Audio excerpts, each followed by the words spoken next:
Hey, what's going on, everybody? BDF44 coming at you with another video. All right, so Lakers, Celtics. The Lakers made a fool out of me. We got the victory, and I'm very, very happy about it. Um, how do I start this particular video? I want to give kudos to Russell Westbrook.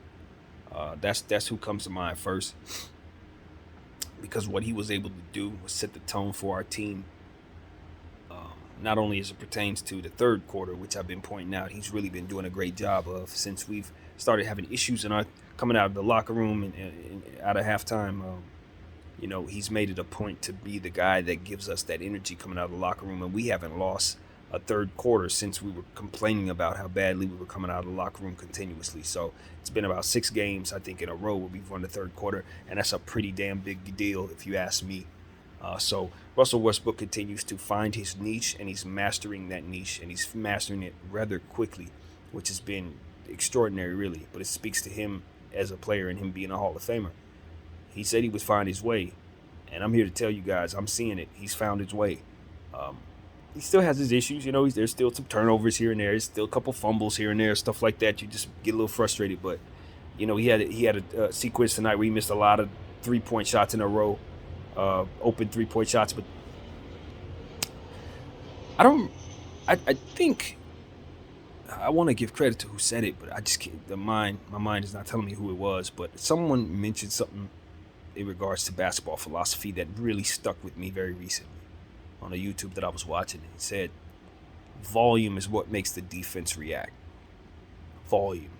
Meaning, if you shoot a lot of 3-point shots, even if you brick a lot of 3-point shots, the fact that you're shooting them will make it so that they're constantly reacting to you shooting them. Now, whether or not they want to give you an open shot because you're missing them, or rush at you because you're taking them and making them, but the point is that they react to volume. So keep attacking. Even if you brick, there is value in being aggressive from certain points of the basketball court that you want the defense to react to. So I respect that now when I see a lack of efficiency, that it still can be a source of attacking for the offense, setting up the defense, etc. like that.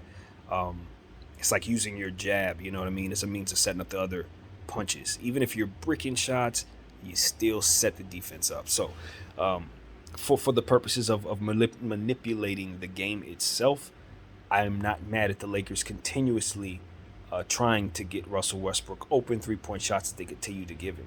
He eventually did hit a few open ones later on in the game, and I think that's ultimately what I care about. I don't want you to become hesitant, and I've mentioned this. I don't want players to become hesitant when they're missing shots as it pertains to the rhythm 3-point shots that are given to them that they must take. Let's say you bricked, you're 1 for 7. But the shot that you need to take is the one that the LeBron just gave you in your shooting pocket in rhythm, because it's the only open shot we have, and if we work the ball further, we get a worse shot. We saw that happen tonight with LeBron James in a situation where he passed up a rhythm shot and foregoed it for another opportunity that ultimately became a 3-point shot that was better contested than the one that we wanted him to take, and ultimately ended up bricking. And then from there we just saw the possession out of our hands. Stuff like that is what kind of frustrated me a little bit. So I just want to make sure that I mention that possessions are so important, in that even though I'm on this tip where I understand volume and taking shots and whatever, at the end of the day, you want to make sure that you value your possessions with intent. Turn them into something. Turn them into a free throws, turn them into a 3-point shot, turn them into a 2-point shot, turn them into something that sets up the defense later. But set something up. Let it be meaningful. And that's ultimately what I hope to see. Now, defense. The Lakers played the best defensive game of the young season tonight. Maybe the best defensive game they've played in about a year. They just had it. They had it tonight. The Boston Celtics were kind of playing into our favor in some ways because Jaylen Brown wasn't out there, and what I saw was a Boston Celtics team that was kind of allowing themselves to be pushed away from the rim. I thought we did a fantastic job of kind of keeping them away from the paint. I think they had 38 points in our paint. That's really good. We like that. Um, Having them shooting jumpers, they shot what 30% from the three. We shot 29% from three. That's really what we appreciate as it pertains to finally running into a team that shot as bad as us from behind the arc. That's why our defense appeared to look so um, efficient. It wasn't because we were playing any better or any worse. It was because we had finally met a team that shot as poorly as we did. We were able to take advantage of that. That's what I saw. Um, you know, I think another thing that's most important to mention is how effective we were in their paint. I think we walked out of it with like 68 points in their paint. A lot of that was Russell Westbrook attacking, continuously getting layup after layup after layup in the third quarter, relentless.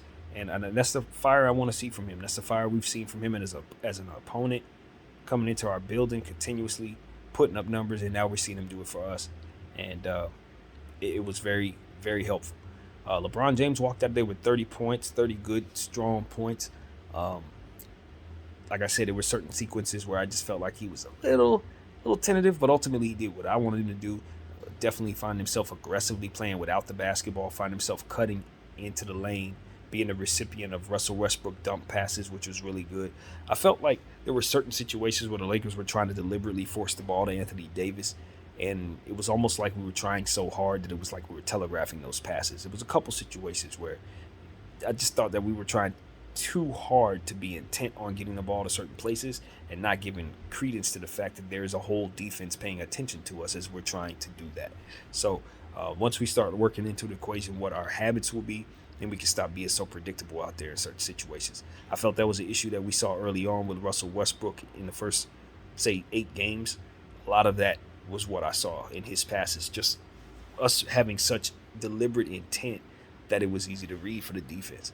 So, yeah, I felt tonight we saw some of the problems that I saw from us offensively. I didn't think we had the greatest offensive game at all. I do appreciate that we were able to get in the paint and really rock them that way, but I didn't see the changes that I hope to see in terms of us having more plays that involve more movement, stuff like that. But I think we were able to get away with it ultimately because guys were efficient and guys were continuing to attack inside the arc. We did, like I said, we shot the three a lot, but if you make up for it by scoring in the paint, it could be good for you. So that's what we were doing. What else? Malik Monk jumped off the screen every night. I seem to be able to sing his praises. I like what I see out of that player. He's just very, very, very helpful for what it is that he does within his lane. He just hasn't given me a whole lot to be unhappy about at all, you know. And so I just want to continue to sing his praises. He got off the ground. He got in transition. He was very helpful defensively for us with active hands, getting involved in different situations that ultimately gave us easy buckets. So his aggressiveness and his ability to stay under control is ultimately a big part of why we were able to be successful tonight. THT was awful. I'm just gonna say that, and I'm gonna leave it as that word. That's the word I want to use. He was awful. Some of the shots that he took were ill-advised. He had we were up by 13 in the third quarter. Homie took a 3-point shot with like 22 seconds on the shot clock, bricked it, didn't get rebound, went the other way. The other team shot a 3, cut it to 10. That was one of the worst IQ basketball plays I'd seen the Lakers make all year long.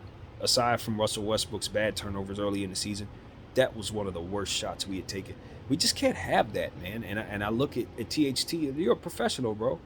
I can get on the coach for this and that. I can get on players. But, hey, 21 years old, you know when a bad shot is being taken. You know when you should not take a shot like that. If you're up by 13, yes, it does give us cushion. But fact of the matter is that is a bad possession, and I would have set you down for taking that shot. I'd have set you down. You would have been right next to me. Ain't no way.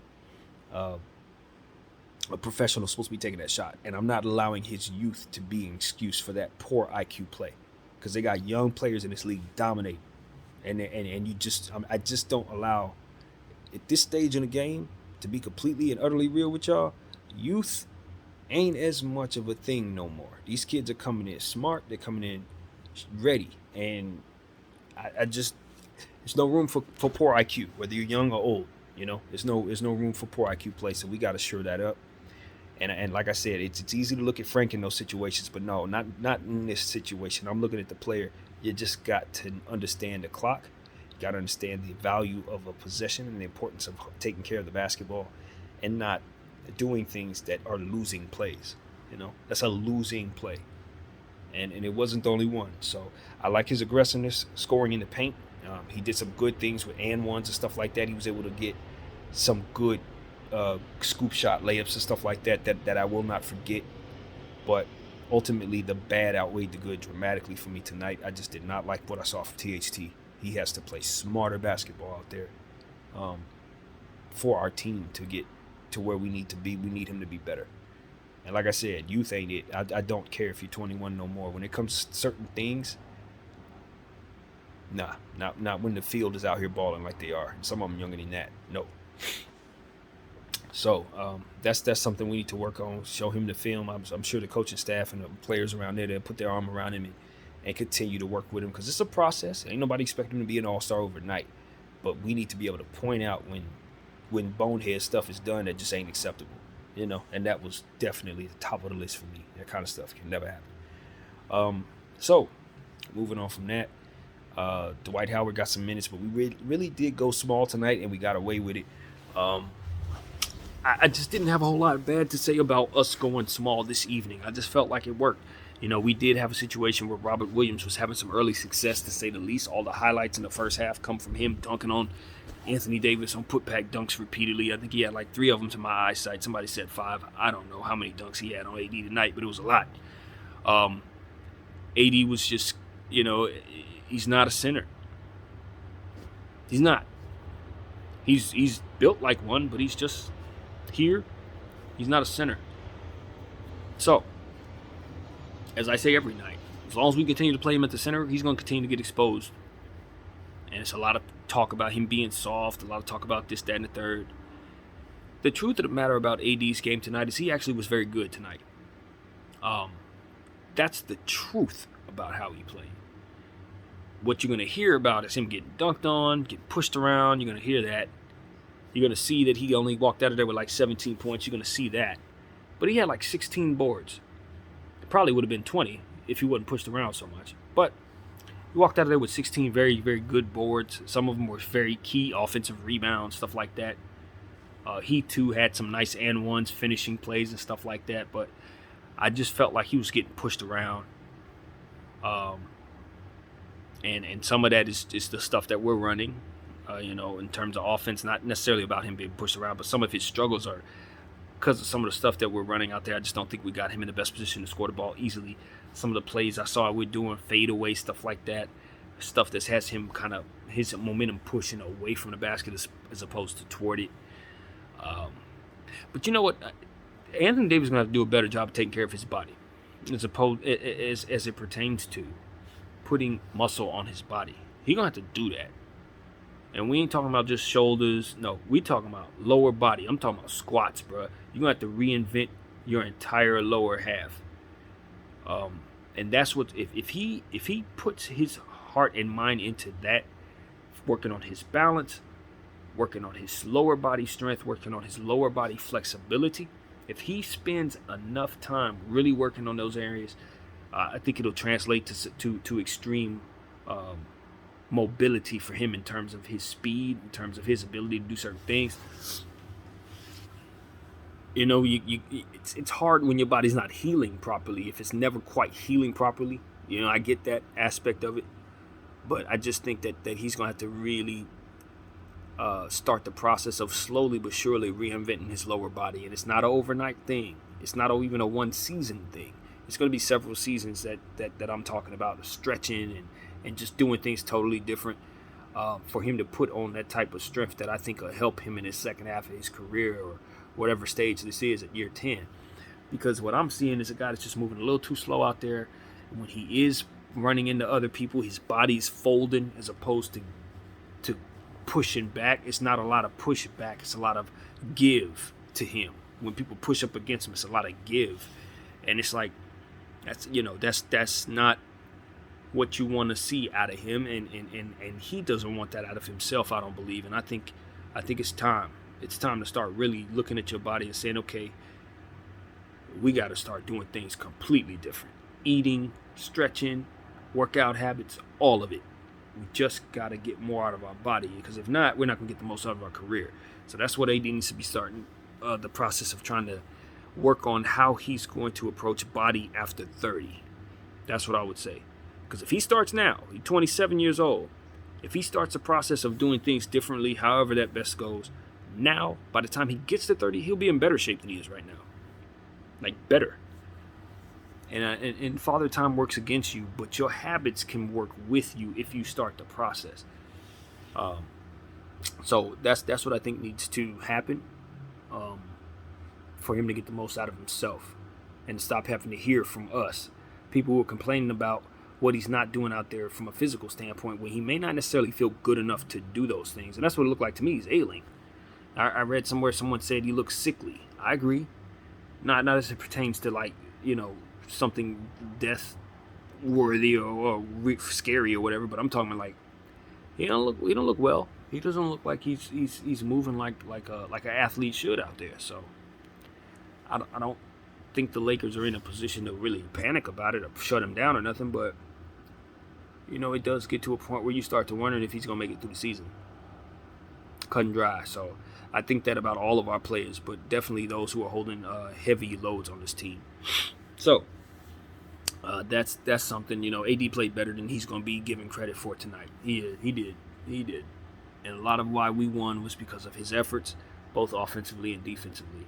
I just wish that you didn't have to search through what your eyes tell you and go into the depths of your basketball mind to try to convince people that this guy is playing well. Do you see what I'm saying? Like, I shouldn't have to say, ignore what it looks like, people, because if you pay attention to the stats and you look at what's really going on, he's actually playing well.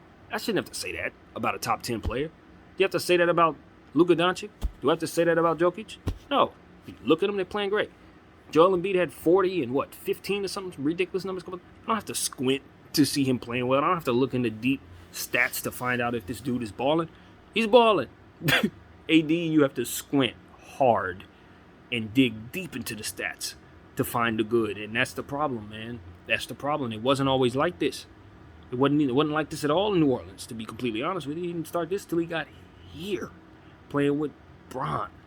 And I do think that, I just think that it might be part of the problem, It's a lot of pressure being that guy's second, Being his go-to is hard.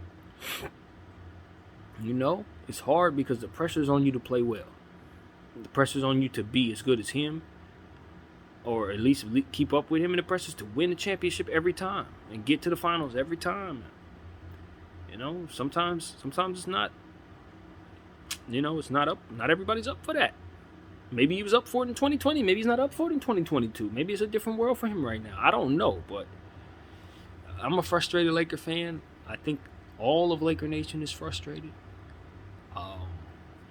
And I harp on him so much because at the end of the day, he's a third of our team.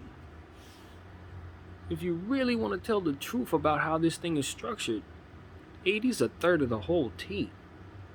So if I'm getting on, say, this role player, that role player, that role player, I got to combine 3 or 4 of them to make up the value that he actually represents on our cap. So, yeah, no, this is real. When I get on him, it's like, yeah, I'm going to give more attention to him because if he's himself, we're hoisting trophies. So that's been my conversation for the last couple of days. I'm calling AD out. I'm overboarding it because I want to see him succeed. And I want him to do it in our uniform, and I don't want to regret his tenure here as it pertains to everything after the championship. No, I don't. And thus far, I do. Very much so. Watching Lonzo Ball and Brandon Ingram, 2 of my very favorite players, run around and play great. Yeah, I'm not happy. I'd be lying if I said I'm happy. I ain't. But I'm rolling with the punches because this is what is best for us. We got a championship, so I don't regret it. But I want my kids back. I want Lonzo and Ingram back. That's independent of AD. They ain't got nothing to do with AD. I just want those kids particularly Lonzo, back on his team. B.I., my thing with B.I. was a little different because I felt like he wasn't the greatest fit with LeBron. And I felt like he was more of an ISO player. And I felt like he had a lot of different things that he's since worked out that I wasn't too much of a fan of here. But since he got to New Orleans, he's turned into a great player. So my thing is just I wanted Zoe back because I don't think there's a single team that he doesn't make extremely better. Like extremely better. At his best self, if he's not a liability shooting the ball, which he hasn't been in a year or so, there's not a roster in this world, any basketball team in this world, that he doesn't make better just from his presence because of his ability to play defense and his extreme basketball IQ for passing the ball and making other teams mates better. That's what he does. So I just look at him as long as his shot is falling, he's hitting free throws. He's probably one of the most valuable glue pieces in the game. So I want that player back. And I don't think Chicago should give him back by any means. He should retire there if he continues to play well. But that's what I'm saying. Like, we gave away that player. We gave away, of course, B.I. All-Star. We gave away Josh Hart, solid role player, and picks for AD. I want AD to play well because of it. Call me a bitter fan. I just want him to play well because I gave away some valuable stuff to get him. So it is what it is, man. I'm hopeful. Now, the next move, segue out of this conversation is how do I feel about Frank Vogel tonight? Because I've been getting on him a lot too.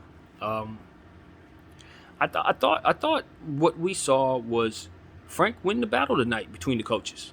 He won the battle. I thought Ime Udoka was struggling out there without Jaylen Brown out there penetrating the defense, giving them more of a dynamic that attacked us. I thought he was struggling to make adjustments. Some of the players that he left out there for a long time just were not doing nothing for him. Some of the shot selection on his side was terrible, and it played in our hands, and I like that for us. So, Jason Tatum had a huge game. You got to give him credit, 34 points. He played like a superstar, but they didn't get a whole lot out of Marcus Smart from a stat standpoint. Dennis Schroeder didn't really have it tonight, thank God. I was very happy about that. Peyton Pritchard didn't really have it like that. I think he hit a three, that was it. So they didn't get a whole lot from players that I thought was going to play well. And I'm glad that I was made a fool out of. I said I hoped that they would do things that didn't work for them, because if they played to their strengths, we were definitely going to lose. But if they did certain things that maybe weren't going to work for them, it could give us a chance to win. And that's exactly what I saw. They just kept doing things that wasn't working, and they weren't making the adjustments, and we were playing defense. Like I said, give us credit because the defense was working. Russell Westbrook, the defense was key, and if I give anybody the game ball, it's going to be Russell Westbrook for his defense. There were sequences where he was guarding players that were bigger than him, and he was getting the rock. I think he took a steal from, I think it was Jason Tatum. He got the ball from. I don't remember, but he was just playing fantastic defense. Whoever he was put on tonight, his effort was on point. I want to give credit to AD as well for taking a huge charge. I think that was in the end of the third quarter, beginning of the fourth. Major impact play, winning play. So that I can definitely give him credit for. Those are the type of things that we need. Even when you're struggling, even when everything's lost, you can take a charge. And that's exactly what I saw. All of our players really did what they need to do to win the 50-50 battle. Carmelo Anthony was active on the glass. There was a single play out there where he boxed out whoever the heck he was boxing out so well, till that player was rubbed completely out of the play, and Russell Westbrook was able to get the rebound. Those are the type of little plays that I love seeing because I know those are winning plays. Never show up on the stat sheet, not even in advanced stats, but you best believe if Carmelo Anthony doesn't box out that player in the way that he does, not only does Russell not get the rebound, but the player he's boxing out does get the rebound. So you got to give Carmelo Anthony the heads up on the Hall of Fame caliber play. Hitting shots and stuff like that, he was good tonight. He'd been a little inconsistent lately, but that's Father Time talking, so we ain't going to have a great Melo every night, but we were happy to have good Melo tonight. So, yeah, that's the type of stuff I liked seeing. Those were the type of plays that made us a good defensive team tonight for the first time this season. Just guys really, really taking it upon themselves to dig in, sit in that chair, and put guys in a position to be uncomfortable. We fouled a lot. but I thought those were meaningful fouls. Even though we fouled more than we wanted to, it ultimately didn't lead to us losing, so we're all right. Free throw line, I think we were okay. I think we were like 10 to 14 or something like that. We didn't get to the line as much as I'd like to, but we did what we were supposed to. But yeah, we won the game on the boards, and we won the game in the paint. That's really where we won it. Defense ultimately will be credited because we played a great defensive game, but the win was on the boards and us scoring inside. So that's what I love seeing, man. That's what I love seeing. So gotta love it, man. Anytime the Lakers can get a win against the Boston Celtics at home, the season is not completely lost. We've had many a season where they've came into our gym and beat us. This ain't one of those. So I'm very happy about that. Anytime we beat the Celtics, it's glorious. We hate them here. We have respect for them as a team, though. We respect them as an opponent, the most worthy of opponents. But we have a very, very healthy disdain for them. And that will continue until we're out of here. Period. So that's how I feel about the Celtics. So yeah, man, it was a lot to like. We get the victory. Frank Vogel won the coaching matchup. Lakers got the defensive stops they needed, got the rebounds they needed, got inside scoring they needed. All we need to do now is just stop shooting so many damn threes. That's really what we need to do. Stop shooting so many threes, and give us more Austin Reeves. Austin Reeves had 3 minutes tonight. I watched Avery Bradley run around for 20 minutes, do nothing. I watched, my guy Wayne Ellington run around for about 14 minutes, did nothing. Frank. THT ran around for how many minutes, did nothing? Frank. Play Austin Reeves. You know that's one of the best players we got. He's literally one of the best players. I can argue he's our 8th best player. Play the man. What are we doing? And I know he's coming back from injury, but he's like 12 years old. His body's healed. Play him. So that's what I want to say about that. I love Avery Bradley's contributions to our team in 2020. I do not believe he has anything left for us at this point. I don't think he has nothing left, y'all. We need to consider moving him to the back of the bench. I know he's our most talented wing defender, but that talent, respectfully, talent meets father time, and the talent is not as helpful anymore. By that logic, we can go get all of the greatest players who've retired that played great defense to help us. If that's the logic we're using, why stop at Avery Bradley? Go get me Tony Allen. Why stop at Avery Bradley? Go get me somebody else, somebody great defensively. Go get me Dikembe Mutombo. If we're just going to grab great players, do it retire, let's get them all. Go get me the glove. All right, so with that being said, we need to go ahead and move Avery Bradley to the back of the bench, sit him down, and bring up the young guards like Austin Reeves and give those minutes to the young guys, man. THT, Austin Reeves, Malik Monk, those are the guys that ultimately need to be playing the shooting guard position. Now, I know THT has been struggling. He's going to struggle until he's not no more, like I said in the video before. He's capable of playing well at any moment. So when he breaks out of it, he'll put up 35 points, and none of us on this channel will be surprised because he's capable of that. Just like he's capable of giving us an 0 for 8 after that. And we'll expect that too, because that's just what's happening. So, yeah, THT is a young player going through the motions, and we're going to have to deal with that probably for another 2 or 3 years. It just is what it is. So I wouldn't be surprised if we actually do trade him after all. I would not be surprised because he's probably our most valuable trade piece. He's not on our timeline at this point because we need him to be a win-now piece. He's not there yet. And we're not a win-later team because we have LeBron James, and if he's gone, it doesn't matter who's on our team after that because he's gone. So I think if that's the logic that comes to my mind right now, that's probably the logic that's going to be coming to the GM's mind at some point. We don't want to trade THT because we do see him as our future, but we suck so bad right now. We really do need to win right now. So I'm opening my mind up to trading our youngster. I hate it. I loathe it. But this season's about to be lost, y'all. It's just about to be lost. But we did get a victory tonight, so gotta appreciate that. Yeah, man. Give credit to Tom Lloyd for playing above the rim. Give credit to guys like who else? Al Horford was very active tonight on their side. Yeah, man. But it was us. It was our night. It was our night. It's easy to be pessimistic because we're in a pessimistic time. But hey, the Lakers won a conventional game, playing good defense, scoring the ball, and that's what it is, man. So next up, not sure. Didn't check. I know that we do have OKC coming up, so I believe they may be next, actually. It's a pretty big game, to say the least, given the fact that we've been getting our hat brought to us by that team, and they suck very badly. But I expect us to get the win on this one. They're not going to get us 3 times this year. I don't see that. And if they do, then we definitely need to make some changes. But I seriously don't see that happening, though. Especially since Josh Giddey's been out, SGA's been out. They're arguably one of the worst teams ever without those 2 players. So it is what it is.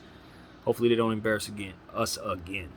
So, yeah, man, I want to keep talking, but I don't think I really have anything else to say, to be completely honest with you. But I do appreciate that we won tonight, man. I appreciate you guys watching me. My name is BDF44. Thank y'all for watching. Celtics suck.